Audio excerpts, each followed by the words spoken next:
वसंत व्याख्यानमालेचे दुसरे पुष्प गुंफण्यासाठी आज आपल्याला व्याख्यान लाभलेल्या प्राध्यापक लता मॅडम यांचे शिक्षण MA-BEd आहे. गाव अंकलकोप, तालुका पलूस, जिल्हा सांगली. व्यवसायाच्या शिक्षिका आहेत. त्यांनी भरपूर पुस्तके लिहिली. त्यातले प्रकाशित झालेले व सगळ्यात लोकप्रिय असलेले पुस्तक म्हणजे बाप. त्यांचा तो कविता संग्रह. माझ्या मनातील आगामी इतर अशा भरपूर त्यांचे पुस्तके प्रकाशित झाले आहेत. त्यांनी विविध विषयावर व्याख्यान दिले, जसे की पहिली माझी ओवी ग, बंद नात्याचे, गंध कवितेचे, बाप असताना बाप नसताना, सगळं मी सक्षम मी असे. बाप या संग्रहाला मिळालेले पुरस्कार भरपूर आहेत. तसेच त्यांना महाराष्ट्र कामगार साहित्य परिषदेचा पद्मश्री नारायण सुर्वे साहित्य पुरस्कार मिळाला आहे. तसेच महाराष्ट्र साहित्य कला पसरणी सभेच्या नारायण सुर्वे सनद पुरस्कार पुणे येथे त्यांना मिळाला आहे. शहाजी यादव. नमस्कार गावकऱ्यांनो, रामकृष्णारी रामकृष्णारी रामकृष्णारी. मी राष्ट्रसंत तुकडोजी महाराज. गावकऱ्यांनो, ज्या काळात शाळा नव्हत्या त्या काळात आम्ही संत आमच्या कीर्तनातून व भजनातून लोकजागृतीचे व लोकशिक्षणाचे काम करायचो. गावकऱ्यांनो, आज मी तुमच्या गावात कीर्तनासाठी आलो आहे. गावकऱ्यांनो, मला आतापर्यंत तुमच्या गावात विठ्ठलाचे मंदिर दिसले नाही. तुम्हाला माहिती आहे का इथे विठ्ठलाचे मंदिर आहे कुठे? का तुला विठ्ठलाचे मंदिर का हवे? अहो, मी गावागावात फिरतो. त्या गावाचा आधी स्वतः परिसर फिरून बघतो व नंतर विठ्ठलाचे मंदिर शोधतो व नंतर त्याची भक्ती करून दर्शन घेऊन त्याचे नामस्मरण करून कीर्तनाला सुरुवात करतो. चला तर मग गावकऱ्यांनो, मी निघतो. विठ्ठलाचे मंदिर जे शोधायचे आहेत.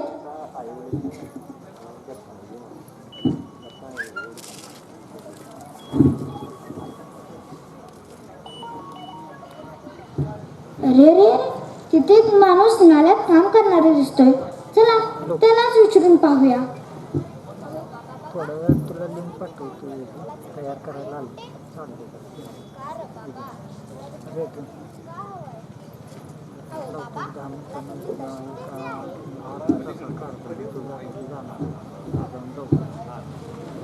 मला त्याचे दर्शन घ्यायचे आहे. हा बघ विठ्ठल. अहो बाबा, मला काही समजले नाही. अरे, जिथे कष्ट करणारे हात असतात, जिथं स्वच्छता करणारे हात असतात, तिथेच देवाचे वास्तव असते. आणि तो नाल्यातला काम करणारा माणूस दुसरा तिसरा कोणी नसून तर ते होते राष्ट्रसंत गाडगे बाबा, ज्यांनी मला व आपल्याला हे पटवून दिले की जिथं कष्ट करणारे हात असतात, जिथे स्वच्छता करणारे हात असतात, तिथेच देवाचे वास्तव असते. चला तर मग गावकऱ्यांनो, आपले गाव स्वच्छ बनवूया व म्हणूया, माझे साखराळ स्वच्छ साखराळ, माझे साखराळ स्वच्छ साखराळ. तर निरोपाची वेळ झाली, पण जाता जाता मी तुमच्या समोर कीर्तन सादर करून जातो. अहो, आमच्या काळात नव्हते कोरोना सारी बोला, जय हरे विठ्ठल, जय हरे विठ्ठल, जय हरे विठ्ठल जय. अहो, आमच्या काळात नव्हते कोरोना सारी बोला, जय हरे विठ्ठल, जय हरे विठ्ठल, जय हरे विठ्ठल जय. तरी आम्ही पाळत होतो स्वच्छतेचे नियम, जय हरे विठ्ठल, जय हरे विठ्ठल, जय हरे विठ्ठल जय. माणूस होता अडाणी पण सांगितलेलं ऐकणार, जय हरे विठ्ठल, जय हरे विठ्ठल, जय हरे विठ्ठल जय. माणूस शिकला मोठा झाला पण त्याने निसर्गाचा खुळखुळा केला, जय हरे विठ्ठल, जय हरे विठ्ठल, जय हरे विठ्ठल जय. मानवाला धडा शिकवायला आले कोरोना सारी बोला, जय हरे विठ्ठल, जय हरे विठ्ठल, जय हरे विठ्ठल जय. धन्यवाद. मी आज तुमच्यासमोर बाबासाहेब आंबेडकर यांच्याविषयी 4 शब्द सांगणार आहे. ते तुम्ही शांत चित्ताने ऐकून घ्यावे अशी माझी नम्र विनंती. बाबासाहेब म्हणजे एक थोर अवतारी पुरुष होते. त्यांना लहानपणापासून वाचनाचे विलक्षण वेड होते. टाचणी टिपणे काढण्याची सवय, त्यामुळे स्मरणशक्ती तल्लख झालेली. क्रिकेटचा, संगीताचा, चित्रकलेचा छंद होता. पुस्तके आणि फायटर्स पेन्स यांचे त्यांना अतिशय वेड होते. बाबासाहेब धिप्पाड, उंच आणि रुबाबदार होते. त्यांचा चेहरा तेजस्वी होता. त्यांची कोणावरही चटकन छाप पडे. आपल्या देशातल्या राजकारणात लढावृत्ती स्वीकारणे त्यांना भागच होते. त्यामुळे सतत धावपळ आणि सदैव उद्योग, भोवताली अनुयायांच्या आणि चाहत्यांचा नेहमी गराडा. बाबासाहेब हे एक लोकवृत्त पुरुष होते. त्यांच्या कार्याच्या वाटेने त्यांनी आपली वाट ठरवली. त्या वाटेने आपण सहज जाऊ शकू असा आत्मविश्वास त्यांनी आपल्या बांधवात निर्माण केला. बाबासाहेबांच्या दूरदृष्टीने शिक्षण संस्था आणि त्यांचा प्रचंड ग्रंथसंग्रह हे त्यांनी आपल्या बांधवात दिलेले बौद्ध धर्मांची दीक्षा ही त्यांच्या स्मारकेच आहेत. मराठीबरोबरच हिंदी, गुजरात, संस्कृत, इंग्रजी, फ्रेंच, जर्मन ह्याही त्यांना भाषा येत होत्या. बाबासाहेबांची राहणी फार साधी होती. खाण्यापिण्याचे चोचले त्यांच्याजवळ नव्हते. भाबड्या अनुयायांनी प्रेमाने भुईमुगाच्या शेंगा त्यांच्यासाठी आणलेल्या, तितक्याच प्रेमाने त्यांनी भुईमुगाच्या शेंगा त्या खाल्ल्या. त्यांच्या कीर्तीचा सुगंध शेकडो वर्षे दरवळत राहील.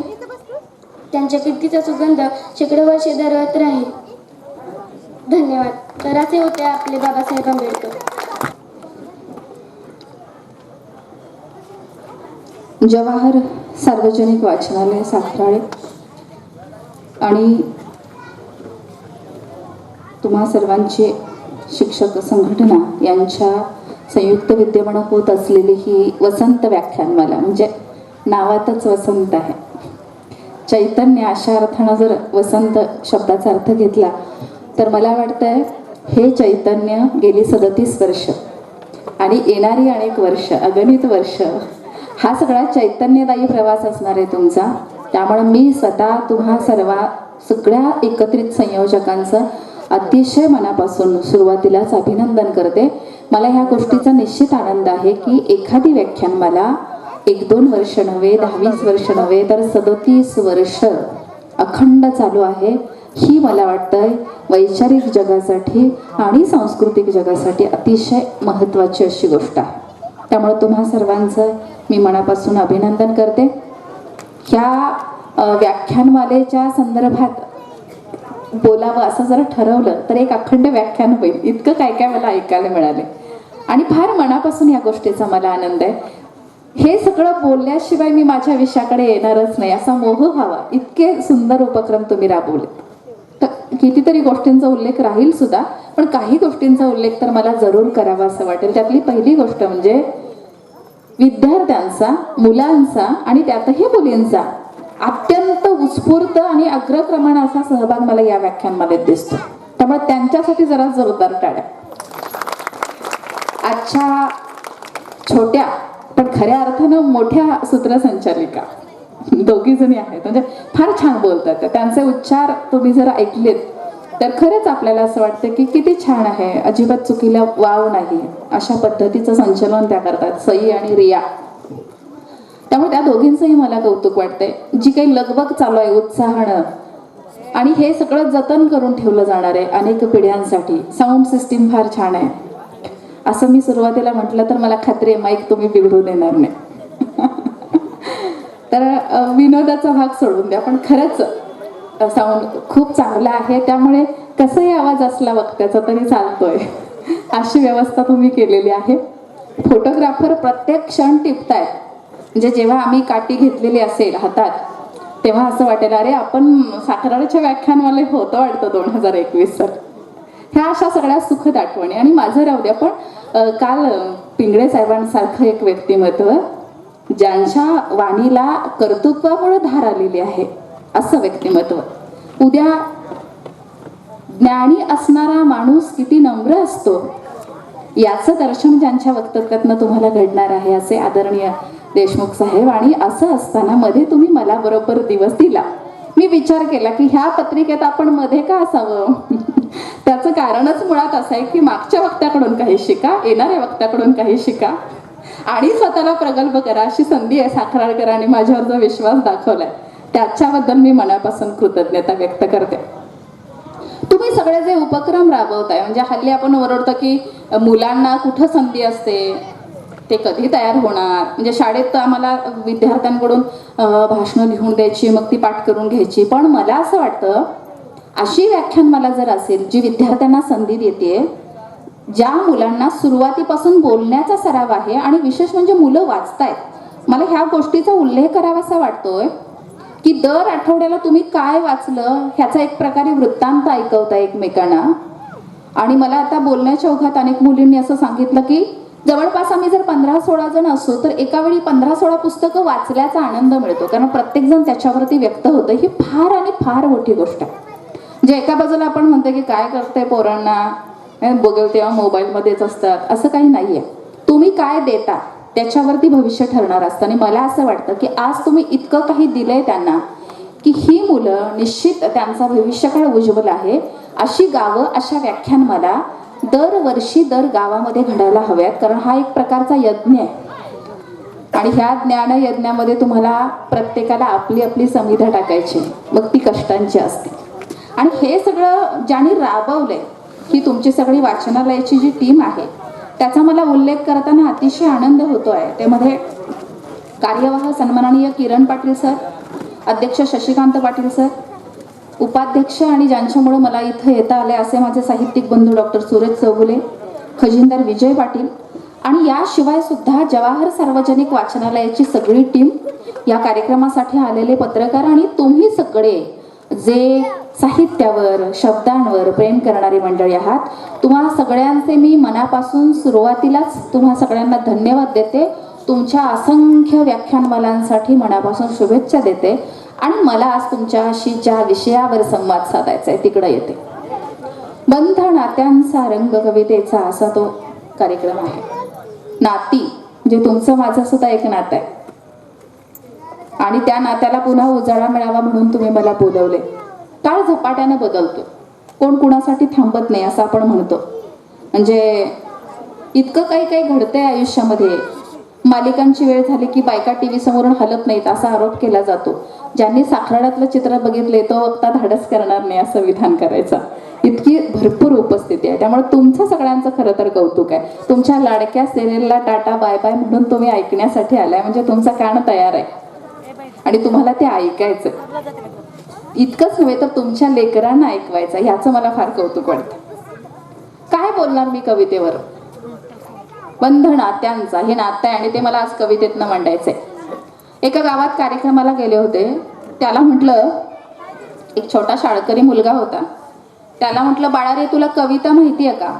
तो म्हणाला हो, अशा कितीतरी कविता मला पाठ आहेत. म्हटलं मग एखादी उदाहरणं दाखल सांग. मला फार छान वाटलं की छोट्याशा मुलाला कविता माहिती आहे. म्हटलं सांग एखादी कविता. तो म्हटला त्यात काय? मला छान वाटत होतं की ह्या मुलाला कवितेत काही विशेष वाटत नाही, त्याला सहज कविता पाठत. म्हटलं एक सांग उदाहरण दाखल. तो जरासा हळू आवाजात म्हणाला गढुळाचं पाणी. मला शॉक बसला. आता ह्याला जर गढुळाचं पाणी कविता वाटत असेल तर काय करायचं? म्हटलं नाही रे, फार संयम ठेवला. म्हटलं नाही बाळा, याला नाही कविता म्हणत, दुसरी एखादी सांग. त्याने असं चेहरा केला, फार विचार करतोय. मला वाटलं आता अगदी जुन्या काळातली एखादी कविता ऐकवतो का काय. तो म्हणाला आमदार झाल्यासारखं वाटतंय. मग थोडं थोडं बीपी वाढायला लागलं माझं. म्हटलं आता गोळ्या सुरू कराव्या लागतात. अशी परिस्थिती असताना ऐकण्याचा संस्कार तुम्ही इथं करताय. ह्या मुलांसाठी साहित्य नवीन नाही, ह्या मुलांसाठी कविता नवीन नाही. लहानपणी म्हणजे मी लहान असताना आणि माझ्याही आधी तुम्ही लहान असताना ह्या पिढीपर्यंत हे सुख आहे की आई अंगाई म्हणायची, किती छान वाटायचं.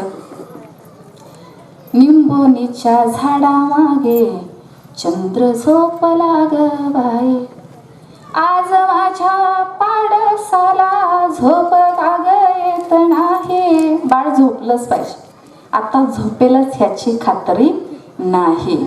आता ते काय म्हणते, माझा वशिला लाव, मग त्याला झोप येणार. काळ बदलतोय आणि ह्या सगळ्या काळांमध्ये जर संस्कार टिकवायचे असतील, नातेसंबंध टिकवायचे असतील, तर व्याख्यानमालांची गरज आहे. हे मी पुन्हा पुन्हा का सांगतेय? त्याचं महत्त्वच तितकं आहे की ते आपण अधोरेखित करायला हवं. काळ फार गतीनं बदलतोय. कवितेविषयी मी सांगत होते. जात्यावरच्या ओव्या आपल्यापैकी प्रत्येकाला माहिती आहे. तुम्ही म्हणाल, इथं बसलेल्या आजा म्हणणार, अगं तू कालची पोरगी काय सांगणार, आम्ही जात्यावरती दळत दळत म्हातारे झालो. बरोबर की नाही? इतका त्या जगण्याचा अविभाज्य भाग आहे जातं. पण मला वाटतं कवितेची सुरुवात तिथून आहे, म्हणून मला मोह होत आहे, म्हणून ऐकवते. एक सून म्हणते सासूला, एवढा सासरवास काही माझा करू नका. पण इतकं सहज सांगेल तर ती सून कसली? त्यामुळे तिने फार छान सांगितलं. साधं वाक्य. ती काय म्हणाली, तुम्ही काय बाई सासूबाई तुम्ही माझा एवढा छळ करू नका. पण असं नाही सांगितलं. ती काय म्हणाली, एवढा सासरवास नका करू सासूबाई, एवढा सासरवास नका करू सासूबाई, दारीच्या चाफ्यापाशी दूरदेशाची आली जाई. चाफा तुमचाच आहे हो, तुमच्याच रक्तानुसार वाढलाय, त्यात कौतुक काय? मी कुणाच्या दारातलं जायचं रोप उपडून आणले ना, लावलंय, खोचलंय, त्याला जरा खतपाणी घाला, मायेचे 4 शब्द द्या आणि मग ही जाई असा मांडव धरेल की तुम्ही म्हणाल हा चाफा आमचाच आहे पण त्याहीपेक्षा जाई आमची आहे. हे लोकगीताचं संचित. याच्याही पेक्षा पुढची फार सुंदर ओवी सांगते. इथं आपल्याकडे आध्यात्मिक परंपरेतली वारकरी संप्रदायातली अनेक मंडळी आहेत. काही चुकलं तर पुस्तकी माफ, पण तरी सुद्धा सांगते. एक प्रश्न आहे. खरं तर विठ्ठलानं आपल्याला विचारलं पाहिजे ना, भक्ताला, की कसं आहेस बाबा, माझ्या आशीर्वादानं तुझं बरं चाललंय का? पण लोकगीतात गंमत आहे. भक्त विचारतोय पांडुरंगाला की देवा बरा आहेस का, कसं चाललंय, तुला काही कमी पडत नाही ना? किती छान प्रसंग आहे बघा. काय विचारतोय तो भक्त पण पांडुरंगाला? पाऊस पाणी बरं आहे का? अपेक्षित काय आहे देवानं विचारलं पाहिजे ना. इथं उलट आहे. हा म्हणतोय, पंढरपुरामध्ये देवा कसं पीक पाणी. पंढरपुरात पीक पाणी कसं आहे? पंढरपुरामध्ये देवा कसं पीक पाणी. विठ्ठल बोले हाय त्या तुळशी उसावाने. तुळशी उसासारखे आहे. हे साक्षात भगवंताने सांगितले. किती सुंदर आहे. याच्याही पुढच्या पेक्षा एक फार सुंदर उदाहरण मी तुम्हाला सांगते, जे आपल्या रोजच्या याच्यामधलं जगण्यातलं आहे. आणि मग मी कवितेकडे वळणार आहे. हा सगळा प्रवास ह्या चिमुरड्यांसमोर मला मांडायचा आहे, म्हणून लोकगीतांचा आधार. लोकगीतामध्ये एक ओवी आहे. काय आहे तर, रुक्मिणीचा संसार कसा चाललाय याची उत्सुकता आहे माहेरच्या मंडळींना. आता रुक्मिणीचा संसार म्हणजे पर्यायानं विठ्ठलाचा संसार. मग रुक्मिणीला विचारलं की बाई तुझं सासर कसं आहे, विठ्ठल व्यवस्थित सांभाळतोय का? ही लोकगीताची खासियत आहे. व्यवहारात आणले ते उदाहरण. अध्यात्मातला अर्थ इतक्या सोप्या शब्दात सांगितलाय. तर रखुमाईला प्रश्न विचारलाय की सासर कसा आहे, म्हणजे पंढरपूर कसं आहे. तर हा प्रश्न वडिलांनी विचारला. रुक्मिणीनं बापाला ते सांगितलं. कसं आहे विठ्ठलाचं राज्य, संसार कसा आहे? ती असं म्हणते, विठ्ठलाचं राजा रुक्मिण सांगते बापाला. विठ्ठलाचं राज रुक्मिण सांगते बापाला. 1.5 लाख मोती माझ्या झुब्याच्या कापाला. काय श्रीमंती आहे पंढरपुरात बघा. 1.5 लाख मोती झुब्याच्या एका कापाला, एवढं श्रीमंती आहे. आता हाच प्रश्न बदलला आणि विठ्ठलाला विचारलं बाकीच्या मंडळींनी, देवा रखुमाई मातेला स्वयंपाक येतो का? काय सुंदर आहे बघा. अध्यात्म आहे पण रोजच्या व्यवहारातलं उदाहरण दिलंय. ही त्या प्रतिभावंतांची खरं तर देणगी आहे. असं विचारलं की देवा रुक्मिणी मातेला स्वयंपाक येतो का? विठ्ठल उत्तर काय दिले? पंढरपुरामध्ये रखुमाई सुगरण. पंढरपुरामध्ये रखुमाई सुगरण. पापड केले तिनं चंद्रासारखे घडावण. अहो नुसते पापड केले तर चंद्रासारखे गोल होता. बाकीच्या स्वयंपाकाचं काही विचारूच नका. हे इतकं जे काही सुंदर आहे ना ते लोकगीतात आले. त्यामुळे आम्ही जे लिहितोय कविता ती अलीकडची आहे. हा कवितेचा प्रवास फार जुना पुराण आहे. हे सगळं लोकगीतातलं आज ऐकवायचंच आहे तुम्हाला. पण त्याहीपेक्षा हे जे थंडीत कुडकडलेले असताना सुद्धा स्टोल बिल बांधून काळजीपूर्वक आलेले ह्या ज्या बायका आहेत त्यांना काहीतरी खास ऐकवलं पाहिजे असं मला वाटतं. त्यामुळे जरा तुमच्याकडे येते. आपला संसार आपण अत्यंत इमाने इतबारे करत असतो, पण आपल्याला वाटतं की नाही नवऱ्याने कधीतरी आपल्याला पत्र लिहावं, वाटतं की नाही? बायका हसतात बघा, अजिबात वाटत नाही म्हणतात. आता कोण म्हणते माहिती का, ज्या वैतागल्यात त्या म्हणतात. बरं ह्या वैताग किती मिनिटाचा? 2 मिनिटाचा. आता येताना स्वयंपाक वगैरे करून आलाय ना, व्यवस्था सगळी करून ठेवलेली आहे. फार सुंदर प्रसंग आहे. काय आहे बघा, प्रत्येक बाईला वाटतं नवऱ्याचं पत्र यावं. आता हे तर सुरव्यांचं पत्र आहे, मी जो तुम्हाला ऐकवणार आहे ते. फार सुंदर कविता आहे, गमतीची आहे, पण तरी सुद्धा महत्वाचा संदेश देणारे. काय आहे, नवरा गेलाय दुबईला, माझा नव्हे, कवितेतल्या नायिकेचा. तुम्ही म्हणाल पर्सनल सांगताय का, तर नाही, कवितेतल्या नायिकेचा. आणि काय ठरलंय की बायकोनं मुलांना सांभाळायचं आणि नवऱ्यानं पैसे पाठवायचे, असा तो प्रपंच चालणार आहे. बरेच दिवस गेले, बायकोला वाटतंय की नवऱ्याने एक 4 ओळीचं पत्र लिहावं. काय लिहावं? कशी आहेस बाई, बरी आहेस का, चांगलं चाललंय ना. नवऱ्याचं काय पत्र येईना. बायको वैतागली, म्हणले दोडाला काय काळीज आहे का नाही, 4 ओळीचं पत्र सुद्धा आलं नाही, किती दिवस झाले. पण तेव्हा काय जिओ बिओ नव्हतं ना, करलो दुनिया मुठ्ठी मी, असला काही प्रकार नव्हता, काही स्कीम नव्हत्या, इतक्या दिवसांचा पॅक आणि काय जिओ टू जिओ फ्री असं काही नव्हतं. त्यामुळे पत्राची उत्सुकता होती. आणि एक दिवस पत्र आलं. काय आनंद झाला, बायकोला वाटलं साक्षात ताजमहालच माझ्या हातात आलाय. आता नवऱ्याचं पत्र म्हणजे काय, उत्साहाने वाचून घेतलं तर काय होतं त्याच्यात, काय असायला पाहिजे खरं तर, बरी आहेस ना बाई, पोरं बरी आहेत का, तुझी तब्येत बरी आहे का. पत्रात ह्याच्या उलट होतं. काय होतं पत्रात, इकडं जाऊ नकोस, तिकडं जाऊ नकोस, आमक्याशी बोलू नकोस, इथं उभी राहू नकोस. बायकोला वाईट वाटलं, म्हणले दोडाने एवढ्या वर्षानं पत्र लिहिलं, काय तर चांगलं लिहायचं की, काळजी करू नकोस वगैरे. वाईट वाटलं. आणि मग बायकोन ठरलं की आता मी सांगते तुम्हाला, तुम्ही मला कसं पत्र लिहिणं अपेक्षित होतं. आणि मग हे बायकोनं नवऱ्याला उद्देशून लिहिलेलं पत्र, सुप्रसिद्ध कवी जे आज हयात नाहीत, नारायण सुर्वे, त्यांची कविता तुमच्या आनंदासाठी मी तुमच्या समोर ठेवते. बायको म्हणते बघा पत्रातून, तुम्ही सुखात समधी राहावा असं पत्रात लिहा, तुम्ही सुखात समधी राहावा असं पत्रात लिहा. कुण्या मेल्यानं तुम्हा कळवलं मी ठुमकते रस्त्यावर, संशय माझा आला तुम्हा तर जाणार नाही बाहेर. पाणी भरायला जाऊ का नको, काय ते पत्रात लिहा. पाणी भरायला जाऊ का नको, काय ते पत्रात लिहा. पहिल्यांदा आला रिकाम्या हातानं फुकट झाली खेप, बेबी झाली मोठी तिलाही आवडते ऐकायला गाण्याची टेप. आम्ही समद्यानी ऐकू का नको, काय ते पत्रात लिहा. आम्ही समद्यानी ऐकू का नको, काय ते पत्रात लिहा. बाळाला आला तापन खोकला प्रायव्हेटला घेऊन गेले, 100 रुपयाचे इंजेक्शन मारले, पाण्यात पैसे गेले. हे साखरामधल्या डॉक्टरांना लागू नाही, अत्यंत नम्रतापूर्वक सांगते. 100 रुपयाचे इंजेक्शन मारले, पाण्यात पैसे गेले. त्याला केएमला नेऊ का नको, काय ते पत्रात लिहा. तुम्ही सुखात समधी राहावा असं पत्रात लिहा. नारी मुक्तीच्या भरतात सभा मीटिंगला आम्ही जातो, तुझ्या बहिणीला मारतो नवरा सगळ्या जणी धमकावतो. तिला सोडवायला जाऊ का नको, काय ते पत्रात लिहा. तिला सोडवायला जाऊ का नको, काय ते पत्रात लिहा. बेबीला आताशी शाळेला घातले, अभ्यास चांगला करते. आया बायांनी शिकायला पाहिजे, वस्तीत अक्की सांगते. मी बी शिकायला जाऊ का नको, काय ते पत्रात लिहा. मी बी शिकायला जाऊ का नको, काय ते पत्रात लिहा. आणि एकूण आत्ताची परिस्थिती, जवापासनं तुम्ही गेला परदेशी, माजलेत इथं लफंगे. घडून मिळून राहायचं सोडून, धर्माच्या नावावर दंगे. अख्ख्या वस्तीला समजाव का नको, काय ते पत्रात लिहा. अख्ख्या वस्तीला समजाव का नको, काय ते पत्रात लिहा. असं पत्रात लिहा, तुम्ही पत्रात लिहा.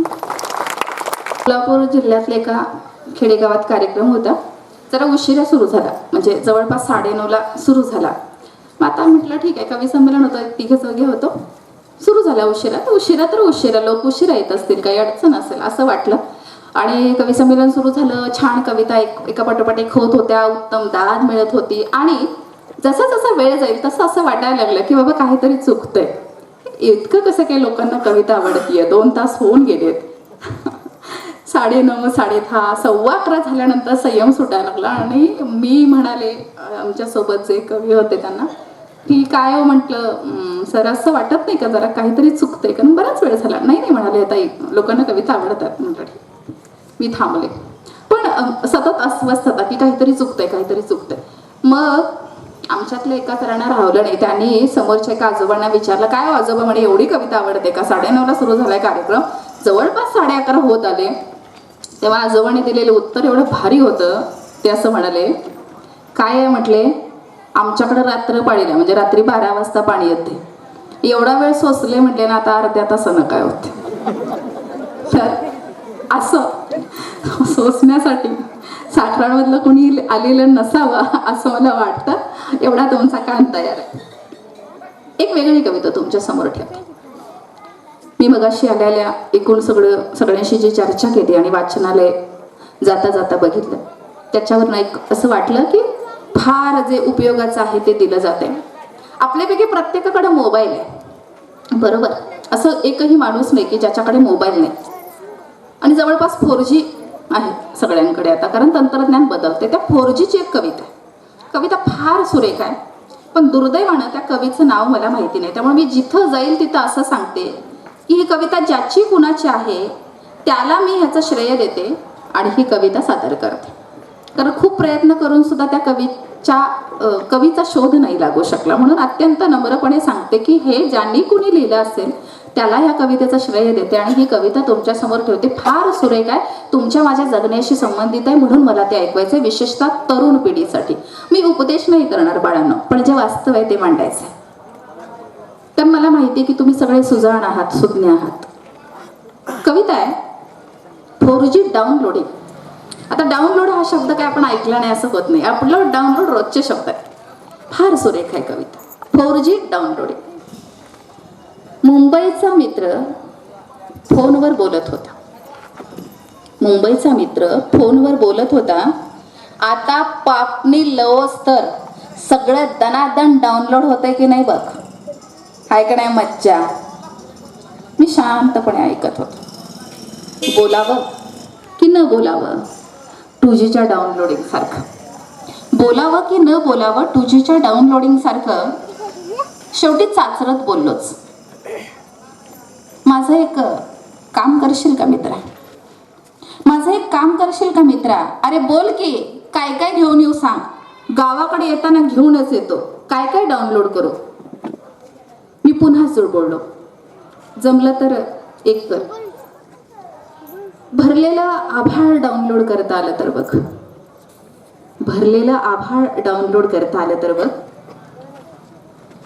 पावसाचं पाणी डाउनलोड करता आलं तर बघ. ओली माती डाउनलोड करता आली तर बघ. त्या मातीचा वास डाउनलोड करता आला तर बघ. मातीतून उगवणारे कोंब डाउनलोड करता आले तर बघ. गुरांची वैरण डाउनलोड करता आली तर बघ. आईला दूर जावं लागतं रे पाणी आणायला. पिण्याचं पाणी डाउनलोड करता आलं तर बघ. बोलता बोलता गळा भरवून आला. दोस्ता शेवटचं एक काम कर. थोडी उमेद डाउनलोड करता आली तर बघ. 2 दिवसापासून बापाचं चित्त थाऱ्यावर नाही, घरातला रोगर आणि कासऱ्याचा तपास नाही. 2 दिवसापासून बापाचं चित्त थाऱ्यावर नाही, घरातला रोगर आणि कासऱ्याचा तपास नाही. बापासाठी थोडी उमेद डाउनलोड करता आली तर बघ. हॅलो. माझा कातर झालेला आवाज आणि तिकडून फोन कट झालेला.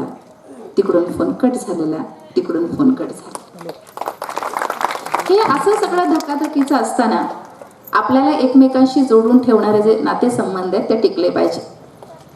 आई बाप भाऊ बहीण आणि ही फक्त उदाहरण झाली, पण सगळी सगळी नाती जगली पाहिजेत, कारण ते नातं त्या त्या ठिकाणीच बरोबर असतं. आई ही आईच असते, म्हणजे तिची जागा जगातलं इतर कोणी घेऊ शकत नाही. तसं बाप हा बाप असतो, त्याची जागा इतर जगातलं कोणी घेऊ शकत नाही. प्रत्येक नातं महत्वाचं असतं आणि म्हणून ही नाती टिकली पाहिजेत. आपण असं विनोदानं म्हणतो की जगभरातलं ज्ञान आपल्याला आहे, पण आपल्या घरातल्या माणसाचं काही दुखते खूपते आपल्याला फार उशिरा कळतं. एखादा मित्र आपला दुर्दैवाने जातो आणि आपल्याला वाटतं की अरे तो असताना आपण त्याच्याकडे जाऊन किती वर्ष झाली, आता तो गेलेलीच बातमी कशी काय अचानक आली. हे माणसं हयात असताना जर त्यांचं महत्व कळलं तर मला असं वाटतं की हे नातेसंबंध जास्त चांगले टिकतील आणि ते टिकले पाहिजे. असंच एक सुंदर नातं, ज्या नात्यावरती बोलल्याशिवाय पुढेच जाता येत नाही, ते म्हणजे आई. आपण म्हणतो आणि आत्मा आणि ईश्वराचा मिलाप संगम म्हणजे आई. आई तू घरात असलीस की घराला प्राण आहे, तू घरात नसताना घर सारं स्मशान आहे. दगड मातीच्या भिंतींना तुझ्या हाकेचा कान आहे आणि तुझ्या तळहातावरचा कष्ट फोड मला गोल घुमटाहून महान आहे, असं बाबासाहेब परिटाने एका कवितेत म्हटले. साने गुरुजी म्हणतात, आई माझा गुरु, आई कल्पतरू, सौख्याचा सागर आई माझी, जन्मोजन्मीची पुण्याई, तिचं नाव आई. आईवर काय बोलावं. मुलीचं लग्न होतं, आई रडते, बाप रडतो, पण आपण बापाच्या रडण्याकडे दुर्लक्ष करतो, आईचं रडणं लक्षात ठेवतो. आई रडते, बायका काय म्हणतात, आईचं काळीज आहे तुटणारच. का बापाला काळीज नसतं? असतं. पण आम्ही व्यवस्था अशी केली गेल्या कित्येक वर्षांमध्ये आणि अनादी अनंत म्हणावं लागेल खरं तर, की पुरुषांना रडणं आमच्या कल्पनेतच बसत नाही. आम्ही बायकांनीच असं ठरवून टाकलं की अरे काय बायकांसारखं रडतंय, असं नसतं. मला तर असं वाटतं की आपण असं म्हणणं हा त्याच्या प्रेमाचा, त्याच्या आपुलकीचा, एक प्रकारे त्याच्या भावनांचा अपमान आहे. रडणं हे सुहृदयी माणसाचं लक्षण आहे. तिथं स्त्री किंवा पुरुष हा भेद नाही. पोटचा गोळा जेव्हा सासरी जायला निघतो तेव्हा आई कशी रडते, नांदाया जाते लेक आई झाडाच्या आड रड, काळजाचा घड गेला डोंगराच्या आड, असं आई रडते. बाप पण रडतो. बाप कसा रडतो, नांदाया जाते लेक बाप रडत उशेमध्ये, रडत उशेमध्ये जसा आटंग्या वनामध्ये, कारण आम्ही त्याला रडण्याचं स्वातंत्र्यच दिलं नाही. बाप बाप असतो, डॉक्टर असतो, वकील असतो, शेतकरी असतो, शेतमजूर असतो, हमाल असतो, पण बाप बाप असतो. म्हणून बापाला बापाच्या ठिकाणी जे स्थान आहे ते आपण दिलंच पाहिजे, त्याच्याबद्दलचा आदर बाळगलाच पाहिजे. एखाद्या मुलानं जर चांगलं काही केलं तर आपण म्हणतो कुणाचे चिरंजीव, नको तिथं जर एखादा सापडला तर देवटा कुणाचा आहे विचारतात. म्हणजे तुम्ही काय करता त्याच्यावरती तुमच्या आई वडिलांची आयडेंटिटी अवलंबून आहे. तुमच्या मुलाचा जर वर्गात नंबर आला तर ऊर अभिमानानं भरून येतो, बरोबर की नाही. पण जर चुकीचं काही करताना आपला मुलगा सापडला तर जगातल्या कुठल्याच आईबापाला आनंद नाही होणार. जसं संतांनी म्हटलंय, पुत्र व्हावा ऐसा गुंडा ज्याचा तिन्ही लोकी झेंडा. एकच पाहिजे पोटाला, पण असं पाहिजे की बस त्याचं नाव घेतल्याशिवाय पुढे जाता येऊ नये. नाहीतर आहेत भरपूर सांगण्यासारखी, पण नको त्या ठिकाणी सापडत आहेत, उपयोगक्षम. मला असं वाटतं की ही संस्कारक्षम पिढी घडवणं हे आपल्या हातात आहे. म्हणून बाप महत्वाचा, म्हणून आई महत्वाची. 9 महिन्यांचं गर्भारपण, त्यानंतरच्या यमयातना आणि मग बाईचा जन्म होतो, पुनर्जन्म आई म्हणून आपण असं म्हणतो. बाळंतपण फार सुंदर मराठीत शब्द आहे त्याला. बाळ किंवा अंत असे दोनच पर्याय जिथं असतात अशा दिव्यातनं बाई सांगोली जाते, तिचा पुनर्जन्म होतो आणि मग आई. आणि आपण फार सोयीस्कररित्या म्हणतो काय कळते, आमच्या आईला काय कळत नाही, आमच्या म्हाताऱ्याला काय कळत नाही. बेट्या तुझी पात्रता आहे का तिला काय कळत नाही ते विचारायची. तू किती जग बघितलेस, तुझा जन्म नव्हता. आई म्हणते बघा कधीतरी, तुझा जन्म नव्हता तेव्हापासून मी तुला ओळखते, तू मला काय शिकवणार.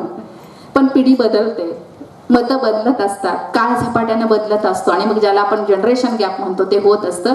म्हणून आई वडील हयात असताना त्यांना सांभाळले पाहिजेत. गेल्यानंतर मग काय त्यांच्याबद्दलचं गुणगान गाऊन काय फायदा नसतो. असं एक सुंदर नातं म्हणजे बाप. बाप सक्षम असेल, एखाद्या क्षेत्रात चांगलं काम करणाऱ्या माणसाला आपण म्हणतो बाप माणूस. हे कर्तृत्वानं मिळतं, हे उगीच नाही मिळत. एखादा माणूस रस्त्यावरनं चालला तर आपण आदरानं झुकतो आणि आपण म्हणतो, म्हणजे आता योगायोग असं म्हणून नका घेऊ, पण आपण म्हणतो की अरे हे अमके आले, अण्णा आले, दादा आले, काका आले. आदरयुक्त भीती असते, ती कर्तृत्वानं निर्माण झालेली असते, ती कुणीही करत नाही. हा आदर आपण एखाद्या व्यसनी माणसाबद्दल बाळगत नाही. म्हणून बाप बाप असतो. आपला आपला बाप नजरेसमोर आणूया. मला माझा बाप जसा दिसला, जसा मी मांडला, तसा तो तुमच्या समोर ठेवते. बाप बाप असतो. कसा असतो बाप? आपला आपला बाप नजरेसमोर आणूया, म्हणजे त्यांचा त्याग आपल्याला कळेल. माझ्या डोळ्यातली आसव कुणी मायेन पुसताना, माझ्या डोळ्यातली आसव कुणी मायेन पुसताना, उरी हुंद का दाटतो या गोष्ट बापाची सांगताना, उरी हुंद का दाटतो या गोष्ट बापाची सांगताना. त्याच्या फाटक्या सदऱ्याला किती ठिगळ जोडल्याली, उभ्या आयुष्याला त्यानं कशी कातर लावल्याली. मला कसस होत या कुणी बाबा म्हणताना, मला कसस होत या कुणी बाबा म्हणताना, उरी हुंद का दाटतो या गोष्ट बापाची सांगताना. भरविला घास मुटका माझ्या इवल्या मुखात, त्याचा जलम कष्टाचा पण सदा मी सुखात. त्यानं बघितली सपन पाला उसाचा काढताना, त्यानं बघितली सपन पाला उसाचा काढताना, उरी हुंद का दाटतो या गोष्ट बापाची सांगताना.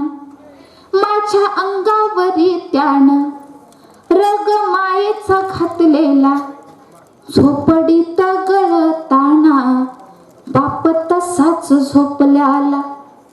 त्याच्या अनवानी पायाना असं चटक बसताना, त्याच्या अनवानी पायाना असं चटक बसताना, उरी हुंद का दाटतो या गोष्ट बापाची सांगताना. सदा चालू वडाताण नाही भूकच बिभाण, काया झिजविली परी नाही लवली ती मान. माझ्या जिंदगीच त्यान आस भविष्य लेवताना, माझ्या जिंदगीच त्यान आस भविष्य लेवताना, उरी हुंद का दाटतो या गोष्ट बापाची सांगताना. म्याली वाया शिकले मग सभेत बोलले, आज फुलात चालले पण काटे का बोचले. त्याच्या कष्टाचं चीज मी आस रात्रंदिन करताना, त्याच्या कष्टाचं चीज मी आस रात्रंदिन करताना, उरी हुंद का दाटतो या गोष्ट बापाची सांगताना.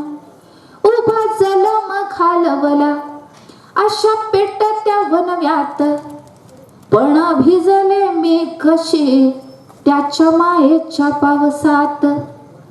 दिला सबूत मी त्याला शेवटच्या वक्ताला, दिला सबूत मी त्याला शेवटच्या वक्ताला.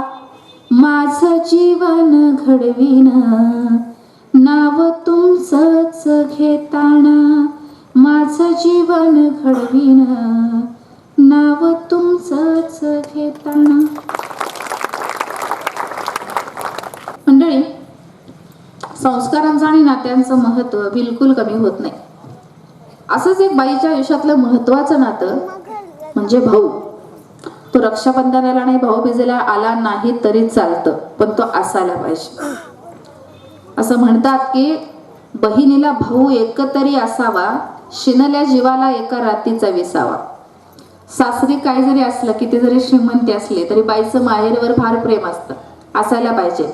असं म्हणतात की माहेरचं कुत्र सुद्धा प्रिय असतं, माणसांचं काय असं म्हणतो आपण. इतकं बाईचा माहेरावर जीव असतो. बहिणाबाई सुद्धा असं सारखं करायचं, माझं असोदा असं, माझं असोदा तसं, माझं माहेर. आणि एका योगी पुरुषाला, एका साधूबुवांना फार खटकलं ते, की काय बहिणाबाई सारखं माझं माहेर असं, माझं माहेर तसं. साक्षात बहिणाबाईंना प्रश्न असं म्हणाले की माझं माहेर सदा गाणं तुझ्या ओठी, माहेरून सासर आले, सांग आले कशासाठी. जर एवढं माहेर प्रिय आहे तर माहेरीच राहायचं ना, सासरे कशाला आलेस. प्रतिभावंत बहिणाबाई चौधरींना प्रश्न आहे. काय उत्तर दिलं त्याने? बहिणाबाई होत्या त्या, काय उत्तर दिलं? ऐक योग्या काय मी सांगते, ऐक योग्या काय मी सांगते, लेकीच्या माहेरासाठी माय सासरी नांदते. माय सासरी राहिली पाहिजे ना, तर लेकीला माहेर मिळणार. इतकं हे फार जीवाभावाचं नातं आहे. असं एक लोकगीतात ओवी आहे की बापाच्या राज्यामध्ये दुधावरच्या आम्ही साई, बापाच्या राज्यामध्ये दुधावरच्या आम्ही साई, भावाच्या राज्यामध्ये शिळ्या ताकाला सत्ता नाही. भाऊ असतो ना, पण तरी सुद्धा एक हळवा कोपरा असायला पाहिजे. आपला दादा असा तसा, वाटाच्या वाट सरा काय बघतो गावाला, सोन्याचं कुलूप माझ्या बंधूच्या वाड्याला. लोकगीतात ओवी आहे. गावात बघण्यासारखं काय, एक प्रवासी असं इकडं तिकडं बघत चाललाय. एक बाई म्हणते, वाटाच्या वाट सरा काय बघतो गावाला. गावात काय बघण्यासारखं नाही बघा, अभिमान काय. एकच गोष्ट बघण्यासारखी काय, सोन्याचं कुलूप माझ्या बंधूच्या वाड्याला. एकच गोष्ट, हा माहेर बद्दलचा प्रचंड अभिमान. पण जेव्हा नात्यात दरी येते, जेव्हा काळ धावायला लागतो, नातेसंबंधांमध्ये कटुता यायला लागते, तेव्हा मात्र आपल्याला असं वाटायला लागतं की नाही, नाती टिकली पाहिजेत. चोळी बांगडीच्या आशे करता नव्हते आले, पाठीच्या बंधू माझ्या भेटीला लय दिस झाले. एक बहीण म्हणते भावाला की तुझी चोळी बांगडी मिळावी म्हणून मी नव्हते आले, तुझी माझी भेट झाली त्याला फार वर्ष झाली. हा जो सगळा जिव्हाळा आहे तो कवितेत उतरतो, तेव्हा कविता जिवंत होते असं मला वाटतं. प्रत्येक बाईला वाटतं की भाऊ असायला पाहिजे.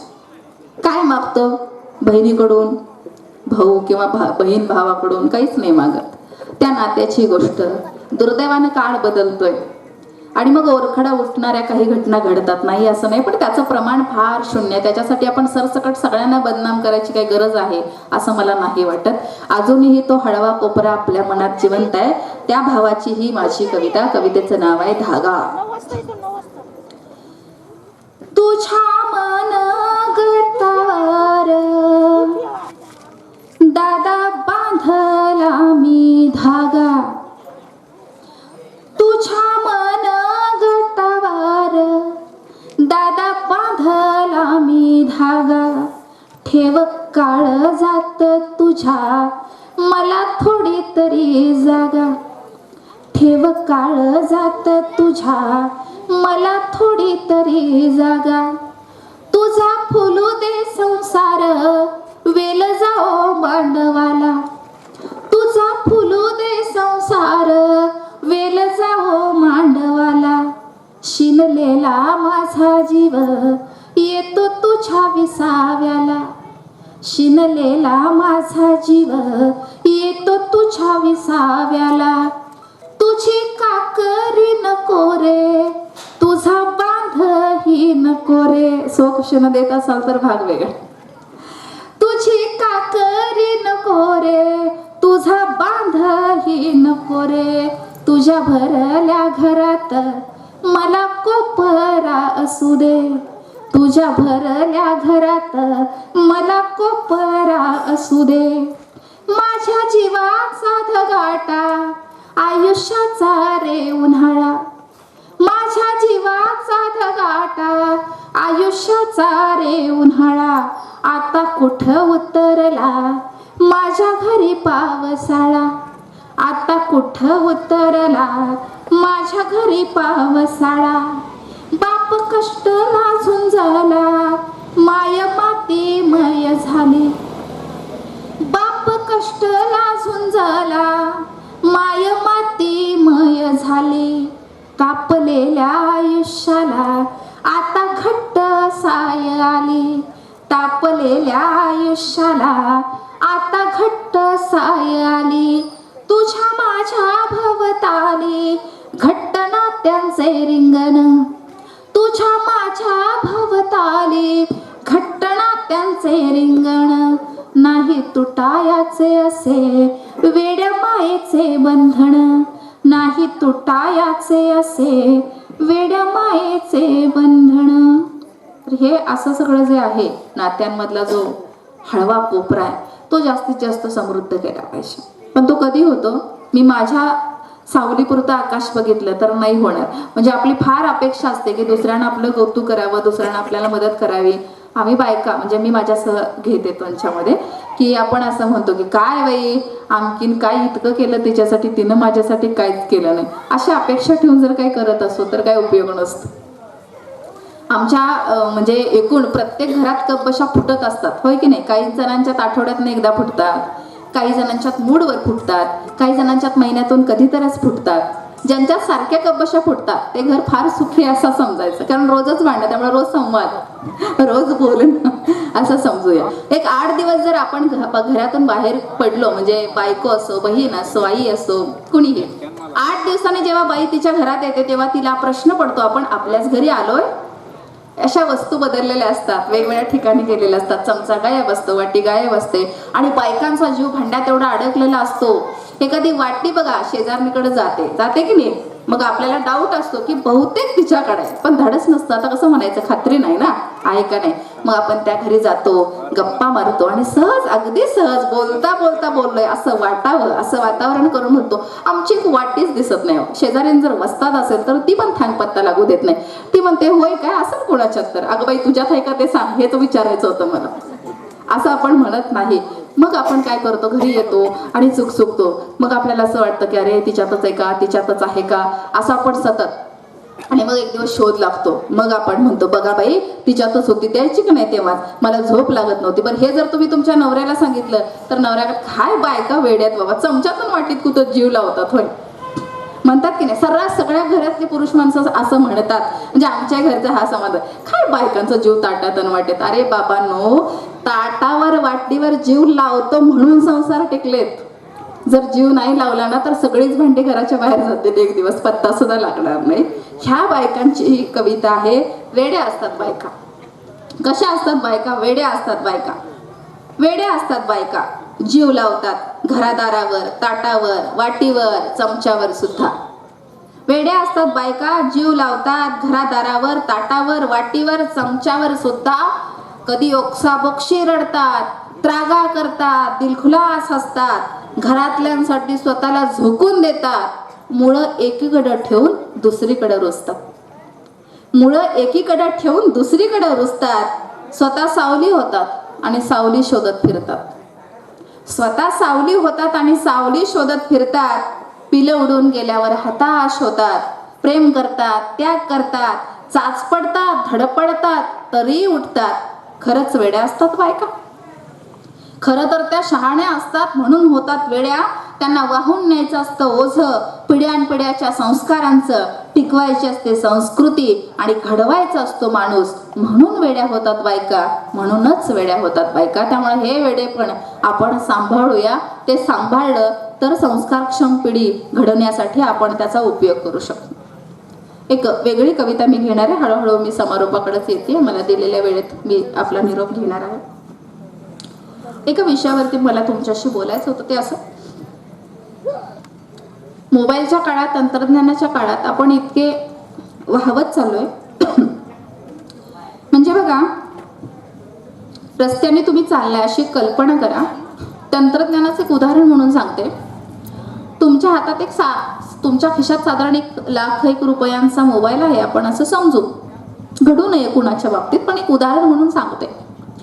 काहीतरी घडलंय, तुम्ही एकटे आहात रस्त्यावरती, आजूबाजूला कोणीही नाही, तुमच्या मदतीला येणार नाही. तुमच्या खिशात, एका खिशात 1,00,000 रुपये आणि एका खिशात एक मोबाईल, म्हणजे साधारण 2,00,000 रुपये तुमच्याजवळ आहेत अशी कल्पना करा. असतील तर इथं आणलेच नसतील, काही विषय नाही, पण उदाहरण म्हणून ऐका. आणि आपण रस्त्याने चाललोय, आपण फार खुश आहोत की एका खिशात मोबाईल आहे. आणि माणसाला वाटतं ना, आपल्याकडे जे काही असेल त्याचा आनंद असतो, कारण आपण संत नाही, आपण सामान्य माणसं आहे, आपल्याला आनंद होतो काहीतरी मिळवलं तर.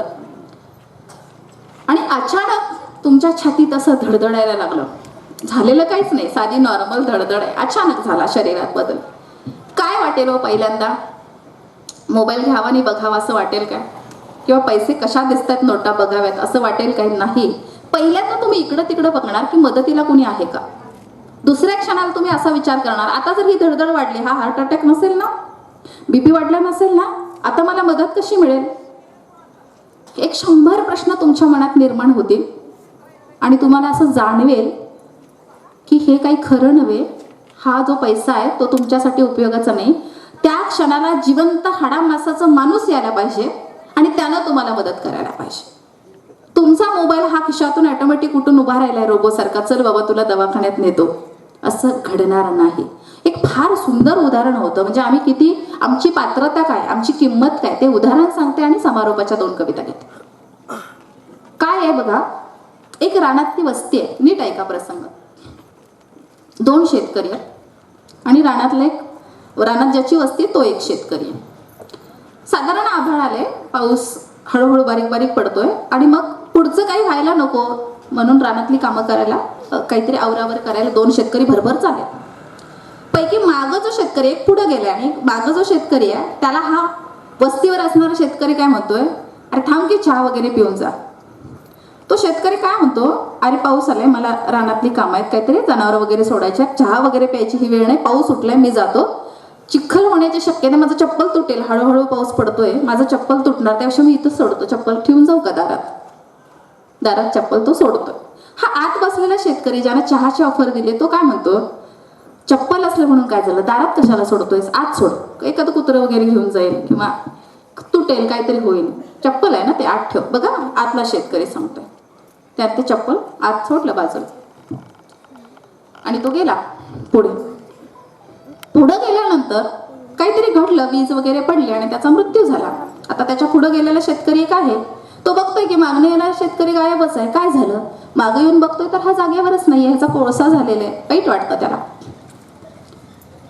म्हणजे अशा परिस्थितीत आहे ते प्रेत की ना तुम्ही नेऊ शकताय ना ठेवू शकताय, असं विचित्र आहे आणि वाईट वाटतं त्याला, अरे आता माझ्या मागं तर येत होता. तो स्वतःला आवर घालतो आणि तो म्हणतो की आपण कंट्रोल केलं पाहिजे, स्वतःच्या भावनांवर नियंत्रण ठेवलं पाहिजे. मग आता मदत कुणाची मागायची, आता ते जनावर पाऊस हा विसरून गेला माणूस, कारण त्याच्यापेक्षा मोठी घटना घडली. तो धावत येतो त्या वस्तीवर आणि तो म्हणतो असं असं झालंय, आमका गेला. आणि तो आतल्या शेतकऱ्याला म्हणतो आता मदतीला कोण नाहीये, ती अवस्था तर अशी आहे की ना ठेवू शकताय ना उचलू शकताय, अर्धवट झालेला आहे सगळा प्रकार, तो देहाचा त्या हे झालाय आणि मी एवढं दारात आणून ठेवतो तुमच्या. आणि मग गावातली माणसं बोलवायला जातो, कारण वस्तीवर आहे ना. ज्या शेतकऱ्यानं चहाची ऑफर दिली होती तो असं म्हणतो, काय वेडा आहेस काय, प्रेत कुठं दारात ठेवतात हो म्हणे दुसऱ्याच्यानं, असू द्या आहे तिथं, माणसं येऊ देत मग बघू. तो शेतकरी काही वेळापूर्वी चप्पल बाहेर ठेवू नको असं म्हणत होता, आत ठेव. सांगण्याचा मतितार्थ असा, आम्ही गेल्यानंतर चप्पलची सुद्धा किंमत नाहीये. जिवंत हाडामास, जोपर्यंत प्राण आहे, जोपर्यंत चैतन्य आहे, तोपर्यंत माझं तुझं. आणि हे आपल्याला कधी आठवतं, कोणतरी गेल्यावर मगच. तेव्हा आपण ठरवतो काय मिळवायचं ह्या जगात, आणि सकाळी ते 100 रुपये घेतलेलं परवाचं कधी देतोय. अरे रात्री तो गेला त्याची तरी आठवण ठेव. हे असं असताना माणसं माणसाजवळ आली पाहिजेत, म्हणून बंधनात त्यांचा रंग कवितेचा. माणसंच पाहिजे, दुसरं काही नाही. मग कधी कधी अतिरेक होतो, आपल्याला असं वाटतं ते आमका तेवढा भेटायला नको बाबा, रस्ता बदलून जातो. होतं, काही लोक अपवादात्मक भेटतात, नाही असं नाही. कारण मी पुन्हा म्हणते, आपण संत नाही, सामान्य माणसं आहोत. राग लोभ ह्या भावना आपल्याला आहेत, पण तरी सुद्धा माणसं महत्वाचे. आणि हे आपण कोरोना काळात जास्त अनुभवलं. रस्त्यावरनं जाणारे भाजीपाले विक्रेते दिसावीत आपल्या डोळ्यांना म्हणून पोरं गच्च्यांमध्ये येऊन टाळ्या वाजवायची, छोटी छोटी मुलं, कारण त्यांना रस्त्यावर माणसंच दिसायचे नाही. जिवंत माणसं आहेत तोपर्यंत त्यांना सांभाळले पाहिजेत. म्हणून आई महत्वाची, बाप महत्वाचा, भाऊ महत्वाचा, मित्र महत्वाचा, जगात जे नातं आहे ते. आणि आपण जीव लावला तर ना, म्हणतो की नाही आपण, कुत्र्याला जीव लावला तर कुत्रं माणसाळतं. माणसांची काय गोष्ट आहे. सासवासुनांची भांडणं काय आज होतात आणि उद्या मिटतात. आणि टीव्हीवरच्या सासवासुनात तर 7 समुंदर म्हणून नाचायलाच लागतात, काय की नाही. बघितली का ऍडव्हर्टाईज, 7 समुंदर. मला वाटतं प्रत्येक घरात एक चॉकलेट द्यायचं, म्हणजे सासवासुना भांडायचा विषयच नाही. चॉकलेट खाल्लं, भांडणं मिटली. हे सगळं आहे. ह्या सगळ्याचा आपण विचार करूया आणि नातेसंबंध जोपासूया. कुणीतरी आल्यावर आपल्याला आनंद वाटला पाहिजे. पूर्वी भाचे कंपनी आजोळे आली की मामाला आणि मामीला दोघांना आनंद व्हायचा. आता होईलच ह्याची खात्री नाही. बरोबर की नाही? बायका हसतात. आता का हसतात त्यांचं त्यांना माहिती. जे हसतात त्यांनी समजून घ्यायचं. मग मी माहेरी गेल्यानंतर माझ्या भाऊजाईने माझ्या हातात असा गरमागरम चहाचा कप द्यावा आणि विचारावं असं जर वाटत असेल तर आपल्यालाही आपली नणंद आल्यानंतर झटपट उठून चहाचा कप द्यावा असं वाटलं पाहिजे. आपल्या चेहऱ्यावरच्या माशा उठत नाहीत तर आपण कशा अपेक्षा करणार? टाळ्या दोन्ही बाजूने वाजते असं आपण म्हणतो की नाही? तर तसं जास्तीत जास्त जे चांगलं आहे ते करण्याचा प्रयत्न करूयात. नाती टिकूया. नाती टिकली तर आपण टिकणार आहे. म्हणजे म्हणतो आपण येताना रिकामे चालू आहे, जाताना रिकामे चालू आहे. हे सगळं कधी पटतं? कुणीतरी गेल्यावर. मग अशी मी म्हणाले तसं परत ये रे माझ्या मागल्या. मग आम्ही हिशोब लावत बसतो. अरे रात्री होताना गेला, मला रात्रीच बोललाय तर फोनवर. अरे बाबा तो असेपर्यंत विचारपूस कर म्हणजे तो 2 क्षण समाधानाने जाईल. हे सगळे नातेसंबंध टिकूया. त्याच्यासाठी संस्कार महत्वाचे आहेत. आणि संस्कार कशात न होतात? बोलण्यात न होतात, ऐकण्यात न होतात, वाचण्यात न होतात, चांगल्या माणसांच्या संपर्कात न होतात. आपण असं म्हणतो की चांगल्या जवळ चांगलं येतं, वाईटाकडे वाईट जातं. त्यामुळे जास्तीत जास्त चांगलं शोधण्याचा प्रयत्न करूयात, सांभाळण्याचा प्रयत्न करूया. ही जी छोटी छोटी छोटी निरागस मुलं आहेत, कोऱ्या आहेत पाट्या, त्याच्यावर तुम्ही काय लिहिणार ते उमटणार आहे. पोरांना म्हणायचं टीव्ही बघू नका रे. आम्ही टीव्हीचं खोगं काही सोडतच नाहीये. खाली लसूण सोडतोय, फोलपट कुठं आणि लसूण कुठं ह्याचा पत्ताच नाही. आपल्याला अधिकार नाही मुलांना म्हणायचा. त्यापेक्षा त्यांना पण सोबत घ्या. असं काहीतरी लावा जे तुम्ही एकत्र बघू शकाल आणि त्याला म्हणा वा वा हे मस्त आहे बघ. त्याला सांगा ह्या बातम्या अशा असतात बघ. त्याला काहीतरी शिकवा. एखादा निवेदक येतो, बातमी देतो, ती राहू दे बातमी. त्याला असं म्हणा किती छान बोलतोय, तू पण असं बोलू शकतोस हा. नुसतं काय म्हणू त्याला आपण साध्या भाषेत पुड्या सोडणं म्हणतो की एक पिल्लू सोडणं, तसा प्रकार. डोक्यात काहीतरी विचार पेरून जावा. ते पोरगं विचार करते दिवसभर. मला हे आता मगाशी जे कीर्तन सादर झालं सुश्रुत, बरोबर ना? नाव सुद्धा फार भारी आहे. खूप मोठी संधी आहे ती त्याच्यासाठी मिळालेली. हे तुम्ही देताय म्हणजे खूप मोठं व्यासपीठ निर्माण करताय. मला तर अशी खात्री आहे की भविष्य काळात तुम्हाला महाराष्ट्रातला कुठलाही वक्ता बोलवायची गरज नाही. तुमचे वक्ते तुम्ही तयार केलेत आणि तेवढे जबरदस्त तयार झालेत. ऐकून ऐकून कान असे पक्के झालेत. ही बैठक तुम्ही निर्माण केली आहे. म्हणजे एक फार सुंदर असा ह्याला फेसबुकला एक व्हिडिओ होता, फार छान आहे. 1 मिनिटात तुमच्याशी शेअर करते. किती सुंदर आहे. तसं हे व्याख्यान मला थोडंसं सादर मी म्हणून सांगते. आणि आपल्या सगळ्यांचे डोळे आणि कान मला सांगतायत की पेरलेलं सगळं वाया जात नाही, ते उगवणार आहे याची मला खात्री आहे. म्हणून सांगते. काय आहे, जेवण चालू आहे, मुलीचं लग्न आहे आणि तो बाप असा दारात उभा आहे. आत लोक जेवत आहेत. साधा व्हिडिओ आहे, म्हणजे मला वाटतं 15-16 सेकंदाचा. एक बाहेर येतो माणूस जेवण करून आणि हा जो उभा आहे बाप, तो म्हणतो की काय साहेब कसं होतं जेवण, विचारतो. काय अरे भातात मीठ नाही, काय कसलं जेवण असं तो म्हणतो आणि जातो. याला वाईट वाटतं. हा उभा राहतो. एवढ्यात दुसरा माणूस येतो आणि त्याला हा म्हणतो काय साहेब कसं जेवण. आता ह्याच्यात काही उत्साह नाही. याला माहिती आहे की आता प्रतिक्रिया अजून भयंकर येणार आहे, पण हा आपली मानसिकता करतो आणि विचारतो काय साहेब कसं जेवण. तो म्हणतो काय जेवण होतं, मस्त जेवण होतं. म्हणाला भाजी इतकी सुंदर होती, वा वा कौतुक आहे म्हणे तुमचं. हा म्हणतो थांबा थांबा, अहो आत्ता एक माणूस गेला, त्याला मी हाच प्रश्न विचारला होता. तो म्हणाला काय भातात मीठ नव्हतं, काही उपयोग नाही, जेवण काय चांगलं नव्हतं. आता तुम्ही कसं सांगता हे खोटं बोलताय का. तो म्हणाला जो आत्ता गेला ना त्यानं काही मुलीचं लग्न करून दिलं नसेल ना अजून, मी करून दिले म्हणून मला माहिती हे जेवण किती गोड असतं. जो जातो त्या प्रसंगातनं कौतुक करायला सुद्धा दानत लागते. एखाद्या बाईची साडी सुंदर असेल तर आपण बायका कुठनं घेतली, कितीला घेतली असं कशाला विचारताय. बाई छान आहे, ती जरा 2 क्षण जास्त आनंदात जगेल ना. किती छान आहे वहिनी तुमची साडी. आमची सुरुवात तर चुकीची होती. काय म्हणतो आपण, ह्याच्यापेक्षा भारी आहे माझ्याकडं, मग तू नेस तुझ्या घरात. पण कौतुक करा. सेम परिस्थिती, तुम्ही खुश व्हायची गरज नाही, मी इकडं पण येते. आपल्याकडे फार काही परिस्थिती वेगळी नसते. म्हणजे तुमच्याबद्दल आदर आहे पण तो व्यक्त करून सांगते. करायला पाहिजे हो कौतुक. प्रत्येक माणसाचं यश थोडं असतं, बरोबर की नाही. एखाद्या माणसानं मिळवलेलं एवढंसं यश, रानात कामाला जाऊन पोट भरणारं कुटुंब आहे, त्याच्या मुलाला 70% मार्क्स मिळाले, ही कौतुकाचीच गोष्ट आहे ना, बरोबर. त्याचे ते 70% हे कुठल्या तरी नामांकित क्लासमध्ये जाऊन मिळवलेल्या मार्कांपेक्षा निश्चित चांगले आहेत. त्याला म्हणा तुम्ही वा वा काय मार्क्स पडले. ते पोरगं आयुष्यभर विसरत नाही तुम्हाला.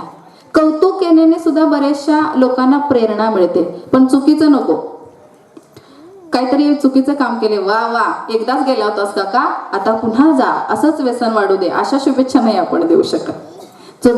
डॉक्टरनं पेशंटचं कौतुक केलं, तुम्हाला त्रास होतोय का, मी नाही तुम्हाला इंजेक्शन देत, कडू आहे औषध पिऊ नका, असं जर डॉक्टर म्हटलं तर पेशंट लवकर जाईल आणि डॉक्टरची प्रॅक्टिस बंद होईल. डॉक्टरनं असंच म्हटलं पाहिजे, हे गरजेचं आहे, घ्या, जगायचं आहे ना 4 दिवस तर घ्या, आणि असं म्हणणाऱ्याच डॉक्टरची प्रॅक्टिस चालते आणि पेशंट बरा होतो. जिथं जे पाहिजे, ड्रायव्हर किती देखणा आहे ह्याच्यावर चालत नाही, त्याला एसटी नीट चालवता आली पाहिजे, ही त्याची आयडेंटिटी आहे. त्यामुळे आपण जे काही करतोय ते छान इमाने इतबारे करूया. ह्या जगात खूप चांगलं आहे, कागदासारखं टिपून घेऊया. आपली क्षमता नाही, देणाऱ्याचे हात हजारो, दुबळी माझी झोळी, अशी परिस्थिती आहे. पण जे काही 4-2 क्षण आहेत, कुणीतरी हळहळावं आपल्यासाठी, कुणीतरी म्हणावं आमका चांगला होता, हे तुम्ही कमवावं. यासाठी हे नातेसंबंध टिकवावेत, यासाठी मी तुम्हाला खूप साऱ्या शुभेच्छा देते. एक छोटा प्रसंग सांगते, एक कविता घेते आणि मी आपली रजा घेते. तत्पूर्वी मला काही गोष्टींवरती बोलायचं ते असं, ही व्याख्यान मला फार सुंदर आहे. मी कार्यक्रमाच्या सुरुवातीलाच बोलले तसं, ही अधिकाधिक अशीच, हा जो तुम्ही दिवा लावलाय, दीप लावलाय, तो असा हाच प्रज्वलित राहू दे आणि ह्या दीपांच्या अशा माला होत आहेत, यासाठी तुम्हाला शुभेच्छा. महाराष्ट्रातले अनेक जाणकार वक्ते इथे येऊन गेलेत, तुमच्यासारखा जाणकार श्रोता तयार झालेला आहे. ही व्याख्यान मला उत्तरोत्तर वृद्धिंगत व्हावी, भविष्य काळात आम्हाला कधीतरी वाटावं, अरे ही व्याख्यान मला बरं का, तिथं आपण जाऊन आलो, आज ती कुठं आहे. म्हणजे आपला हा प्रवास आत्ताच्या बैठक व्यवस्थेचा तिथून इथंपर्यंतच नाही झाला. गेल्या 40 वर्षात तुम्ही फार दिले आणि कुणाकुणाची नावं घ्यायची. म्हणजे मला तर वाटतंय खुर्च्या काढणाऱ्यांपासून पताका लावणाऱ्यांपर्यंत आणि हे सगळं मागचं डिजिटल लावण्यापर्यंत सगळ्यांचं कौतुक आहे. खरं सगळ्यांनी आपला आपला वाटा उचलला आहे, तो फार महत्वाचा आहे. हे सगळं असंच घडत राहावं यासाठी असंख्य शुभेच्छा देते. तुमचं माझं पुन्हा एक नातं आहे, वक्त्याचं आणि श्रोत्याचं नातं असतं. मी तर वक्त्यापेक्षा श्रोत्याला महत्त्व देते. तुम्ही आहात म्हणून आम्ही आहोत. आम्ही इमानी इतबारी केलेली सेवा तुम्ही सहन करता म्हणते मी, ऐकता आणि मग आम्हाला वाटायला लागतं की हे डेव्हलप व्हायला पाहिजे, ह्याच्याही पेक्षा चांगलं बोलता आलं पाहिजे, अधिकाधिक संवादी होता आलं पाहिजे. म्हणजे एक प्रकारे ही तुम्ही आम्हाला संधी देत असता. आणि मी मगाशी तिथं उल्लेख केलाय तो आता जाहीररित्या करते, तुम्ही मला आज बोलवले ह्याचा आनंद आहेच, पण याहीपेक्षा तुम्ही 12 वर्षापूर्वी बोलवलेत ह्याचा मला जास्त आनंद आहे. महाराष्ट्रातल्या तयार होणाऱ्या वक्त्यांना ही व्याख्यान मला व्यासपीठ देते. तयार झाल्यावर कोणीही बोलवेलो, पण आधी बोलवणं, त्याच्या पाठीवर हात ठेवणं की यस हम आपके साथ है, हे फार महत्वाचं आहे. म्हणून मला तुमचं कौतुक वाटतं. मंडळी तुमच्यावरती टीका करावी असा बिलकुल हेतू नाही, मीही तुमच्यासारखीच आहे. पण एक घर आपण सावरतो, त्यामुळे आपला वेळ चुकीच्या ठिकाणी जात नाही ना, ह्याची काळजी घेऊया. आपली मुलं काय करतात ह्याच्याकडे लक्ष देऊया. तुम्ही घाबरायची गरजच नाही, कारण व्याख्यानमाला आहे तुमच्या आयुष्यात. वसंत व्याख्यानमाला नाव फार सुंदर आहे. चैतन्य असा ऋतू जो सगळ्यात जास्त चैतन्य देतो. त्यामुळं हे सगळं सांभाळा, जतन करा. देणाऱ्यानं दिलंय, आपल्याला ते सांभाळत आलं पाहिजे. एक वेगळी कविता घेते आणि मी थांबते. आजची आपली अवस्था अशी आहे की फेसबुकवर 1760 मित्र गल्लीत विचारत नाही कुत्रं, अशी परिस्थिती असताना तुम्ही सगळे एकत्र येत आहे, फेस टू फेस सगळ्यांना ओळखताय, हे फार भारी आहे. आणि म्हणून असा हा आपला जो प्रवास आहे तो अधिक चांगला व्हावा. उद्याचं काय म्हणू त्याला, मस्त श्रीखंडपुरीचं जेवण आणि कालचं एक मस्त श्रीखंडपुरीचं जेवण, ह्याच्यामध्ये लोणचं पापड ह्या सगळ्याची भूमिका आज मी पार पडली असं मला स्वतःला वाटतं. खूप साऱ्या शुभेच्छा आणि ही कविता मी तुमच्यासाठी घेते आणि मग मात्र मी आपली रजा घेते. खरं तर काय ऐकवावं असं मला वाटत होतं, पण मी आता एक वेगळी कविता ऐकवणार आहे छोट्या मुलांसाठी. आता छोटं कोण आहे हे ज्याचं त्यानं ठरवायचं. ज्याला वाटतंय आपण छोटे आहे ते छोटे. समारोपाची कविता काय आहे, छोट्यांची कविता असं का म्हटलंय मी, आपल्याला झाडं आवडतात का हो? झाडं माहिती आहेत का? तुम्ही म्हणाला हा काय अमेरिकेत प्रश्न विचारताय, अमेरिकेत विचारला तरी तिथला माणूस सांगेल की झाडं माहिती आहे. हा काय बालिशपणा आहे, पण तो छोट्या मुलांसाठी करावा लागतो. एका मुलाला मी विचारलं तुला आवडतात का झाडं, तो म्हणाला हो. म्हटलं तुला कुठली कुठली झाडं माहिती आहेत? त्यानं मला इतकी काय काय झाडं सांगितली जी मलाच माहिती नव्हती. म्हटलं बाळा सामान्य माणसाला कळेल अशी झाडं सांग रे, मला वड माहिती आहे, पिंपळ माहिती आहे, आंबा माहिती आहे, ही झाडं तू कुठे बघितली? हो डिस्कवरीवर दाखवतात की म्हणे. म्हटलं अरे तिथं प्राणी दाखवतात, प्राणी जंगलातच फिरतात की म्हणे. म्हटलं पोरगं फारच तयारीच आहे, त्यामुळे ह्यांना काही येत नाही, ह्या भ्रमात राहू नका. ही अत्यंत गरजेपेक्षा जास्त हुशार असणारी मंडळ आहे. त्यामुळे मला ना मोठ्या माणसांची भीती वाटत नाही, पण छोट्यांची भीती वाटते. काय विचारतील पत्ताच नाही हो, काहीही विचारू शकतात. म्हणे मला एक दिवस विचारलं "आणि तुम्ही कुठे कुठे चाललाय तुम्ही काकू?" मग म्हटलं मी असं असं. त्याला काय सांगणार मी? म्हटलं मी शाळेत चालले. तुमची शाळा कुठे आहे? पुढचा प्रश्न तयार. म्हटलं सांगलीत आहे. सांगलीत कुठं शाळा आहे? अरे सांगलीत आहे म्हटलं नाही. म्हटलं तुला कसं सांगणार? मला माहिती की म्हणाला सांगली. म्हटलं कुठे? हे काय पुढंच. म्हटलं मला काही कळेल. म्हटलं पुढे म्हणजे कुठे? तीच ना सांगली. का त्याच्या डोक्यात ना त्याला कुणीतरी सांगितलं होतं त्याच्या घरी बाबा कुठं गेले? सांगलीला. आईनं आपलं फसवणूक करण्यासाठी सांगितलं. कुठं गेलेत बाबा? सांगलीला. कधी येणार आहेत? अरे जवळ गेलेत लगेच येतील. हितच आहे की सांगली असं घरी सांगितलेलं. त्यामुळे त्या पोराचं पक्क लक्षात ठेवलेलं. मला म्हटलं हितच आहे की सांगली, हितच आहे तुमची शाळा. असलं सगळं भन्नाट प्रकरण आहे. त्यामुळे या छोट्यांपासून फार सावध राहावं लागतं. त्यांच्यासाठीची एक कविता घेते. का माहितीये का? त्यांना वाटेल की अरे बापरे सगळं गंभीर आहे, बोजड आहे, आमच्यासाठी काय आहे का? म्हणून ही कविता. बारांनो झाडं आवडतात ना? नक्की. कुठलं तरी एक झाड सांगा बघू. कुठलं झाड माहिती आहे तुम्हाला? मला ऐकू नाही आलं. मँगो. बघा काय आक्रमण आहे इंग्रजीचं. मँगो इकडं आंबा. ही पोरं मराठीचं संवर्धन करणार बरं का, तुम्ही नाही. तुम्ही मँगो म्हणालाय. इकडं मला आंबा असं म्हटलं. मराठी भाषा संवर्धन पंधरवडा आहे. मुलं मराठीत सांगतात. ठीक आहे. एक छोटी कविता. ह्याच कवितेनं मी आपला समारोप करते. बाळांनो कविता नक्की आवडेल तुम्हाला. ऐका. छोट्यांची कविता आहे. अर्थात मोठ्याने ऐकायची नाही असं नाही. एका पोरानं मला एक कविता म्हणून दाखवली होती. त्याला मी वेगळी कविता ऐकवली. मग असे म्हटलं नाही ते पोरग फार हुशार होतं. त्यानं मला काय ऐकवलं माहितीये का? तो म्हणाला मला काय अभ्यास करावासा वाटत नाही. म्हटलं धाडस आहे तुझं, माझ्या समोर सांगतोयस अभ्यास करावासा वाटत नाही. म्हटलं असं नाही बाळा, अभ्यास करायला पाहिजे. नाही नाही म्हणे. मग म्हटलं तू काय ऐकतो बिकतो का? होय रे काय काय ऐकतोय की? त्याच्या भाषा सांगते. म्हटलं काय ऐकतो? झिंगाट ऐकतो. मग म्हटलं तुला झिंगाटच सांगते, तू जरा ऐक. मग त्याला मी काय ऐकवलं ते तुम्हाला 4 ओळी ऐकवते. त्याला मी म्हटलं आली परीक्षा समोर माझा अभ्यास होईना, किती वाचलं तरी बी माझ्या ध्यानात राहीना. मला गणित येईना, मला इंग्लिश येईना, समद्या पोरात मी लय जोरात मार खातो या. असं जर तुला झिंगाट पाहिजे असेल तर ठरव. असं जर व्हायचं नसेल तर ठरव. झिंगाट व्हायला हरकत नाही, कशासाठी व्हायचं कळलं पाहिजे ना. ही कविता तुमच्यासाठी बाळांनो. कविता आहे गोष्ट झाडांची. चिमुरड्यांनी ऐकायचीच, मोठ्यांनी पण ऐकायची. तुम्ही तर फार नशिबान आहात. तुम्ही झाडापेरांवर खेळलाय, बागडलाय. तुमच्या नशिबात ती झाडं होती, आत्ताची असतील अशी नाही. मुंबईतल्या पुण्यातल्या पोरांना तर दाखवावे लागतात. नदी दाखवावी लागते, डोंगर दाखवावा लागतो. आपण त्या मानानं सुदैवी आहोत. गोष्ट झाडांची समारोपाची कविता कार्यक्रमातली. ऐका हो ऐका हो ऐका हो गोष्ट झाडांची. ऐका हो ऐका हो ऐका हो गोष्ट झाडांची. कळ्यांची, फुलांची, पानांची गोष्ट झाडांची. पिंपळाचं झाड डेरेदार, सावली देत गारेगार.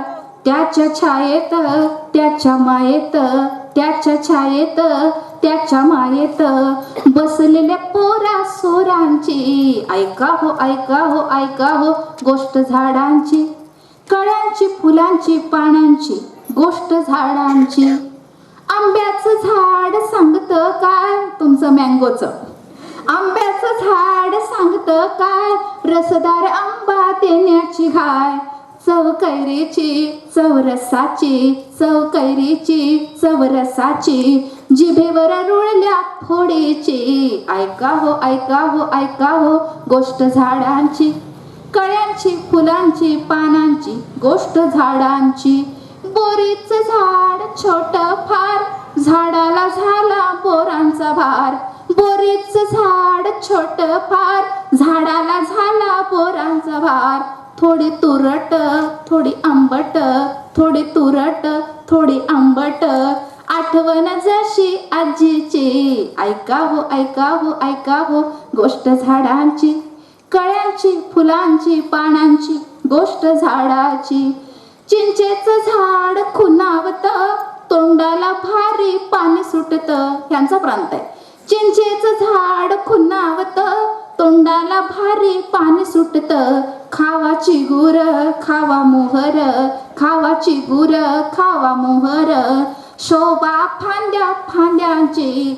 ऐका हो ऐका हो ऐका हो गोष्ट झाडांची. कळ्यांची, फुलांची, पानांची गोष्ट झाडांची. आजची परिस्थिती. इथली माती संपली तर इथलं पाणी संपलं तर, इथली माती संपली तर, इथलं पाणी संपलं तर कसे जगणार काय खाणार, कसे जगणार काय खाणार. म्हणून लागवड करूया झाडांची, ऐका हो ऐका हो ऐका हो गोष्ट झाडांची, कळ्यांची फुलांची पानांची गोष्ट झाडांची. धन्यवाद.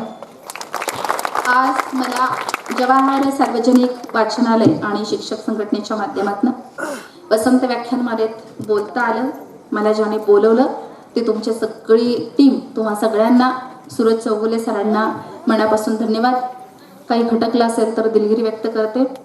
असंख्य अशा शुभेच्छा तुम्हा सगळ्यांसाठी देते. आणि मला दिलेल्या वेळेत रजा घेत असताना पुन्हा एकदा मला अरविंद भुजबळांच्याच 4 ओळी आठवतात. त्या तुमच्यासाठी, अर्थात हे मला वाटते, तुम्हाला काय वाटते तुम्ही ठरवा. मनापासून सगळ्यांना धन्यवाद. आता जाताना माघारी काय घेऊन जायचे, इथं काळीज ठेवून पाय माघारी न्यायाचे. आता जाताना माघारी काय घेऊन जायचे, इथं काळीज ठेवून पाय माघारी न्यायाचे. रुळावरून आयुष्य जसे उतरावे खाली, डोळ्यातील आसू तसे आज आले गालावरी. गालावरील आभाळ आता पुसून घ्यायचे, इथं काळीज ठेवून पाय माघारी न्यायाचे.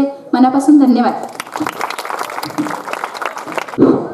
खरं तर मी या समाजात जन्माला आलोय. मी या समाजाचं काहीतरी देणं लागतो या उद्देशानं या साखरा गावामध्ये समाजासाठी झटणारे अनेक ग्रुप, त्यांपैकी आवर्जून नाव घ्यावं असं वाटतं ते म्हणजे आम्ही साखरायकर परिवार आणि शिवार फाउंडेशन यांच्या माध्यमातून सुश्रुत उमेश जाधव यांनी एक पात्री मगाशी साजरी केली. त्या एक पात्रीला 100 रुपयाचं बक्षीस आम्ही साखरायकर परिवार व शिवार फाउंडेशन यांच्याकडून देण्यात आलेलं आहे. या ठिकाणी सुश्रुत नाहीये, त्याचं हे बक्षीस त्याची बहीण सई उमेश जाधव हिला मी विनंती करतो की तिने हे बक्षीस स्वीकारावं.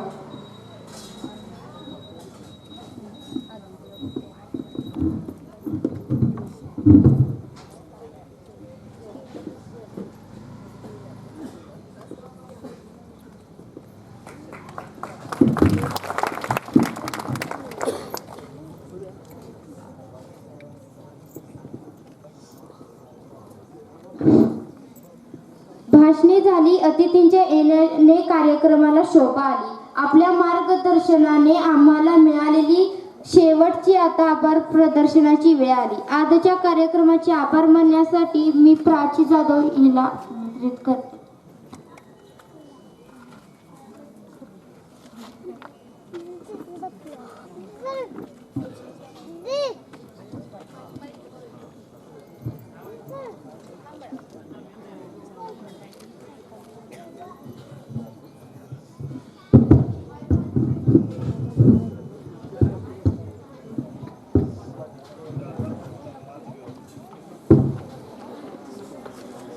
जवाहर सार्वजनिक वाचनालयाच्या वर्धापना दिनानिमित्त आयोजित वसंत व्याख्यानमालेचे आजचे दुसरे पुष्प गुंफण्यासाठी उपस्थित राहिलेल्या सौलता येवळे मॅडम यांनी आज आम्हाला उत्कृष्ट पद्धतीने मार्गदर्शन केल्याबद्दल मी जवाहर सार्वजनिक वाचनालयाकडून त्यांचे मनापासून आभार मानते.